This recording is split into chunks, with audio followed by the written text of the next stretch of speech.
Hey, C.J. Stroud hit his head on the ground hard. And if we're going to do this whole, what was that, Warren Commission investigation of the Giants and who went in the tent when Jackson Dart was getting a concussion evaluation, why wasn't C.J. Stroud in the blue tent? He hit his head hard. And anytime I see a guy put his hands on his helmet, that tells me that he felt something. And nothing. And, when Woody Marks caught the touchdown pass near the end of the game for the Texans, his head bounced hard. You could hear it hitting in the replay. And he just sitting there on the sideline. So these spotters, and I know it's late.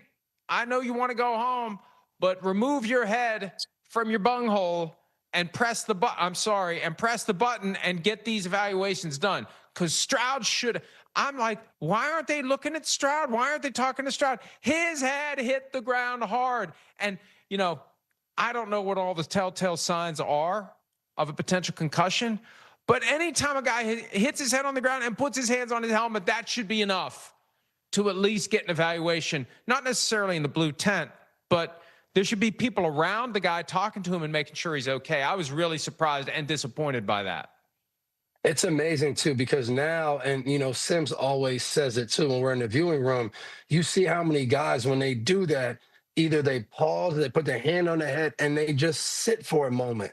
And I think that is a new tell for the league that they have to see. When these guys, their head bounces off the turf or anything, and they sit there and they pause, they're pausing because they're taking that moment to come back. But I've always been amazed by that. I think especially at the quarterback position, the spotters are not in a rush to get out there for the quarterbacks who probably need it the most. But I think I don't know. I don't want to say it's some conspiracy theory, but because the quarterback's so important in a drive, pulling them out for maybe one play, two play, three, like you don't fully know how many plays that guy can be out.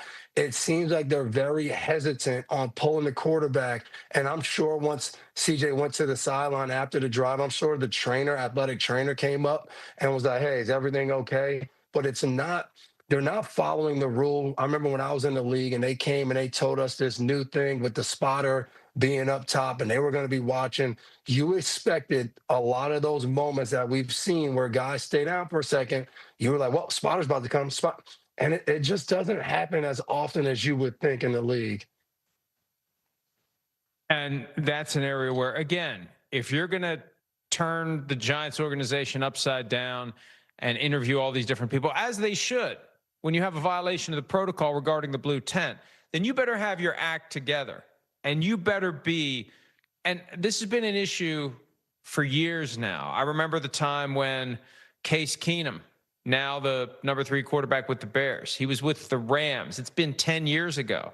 He was clearly in the fencing posture, a game in Baltimore, nothing.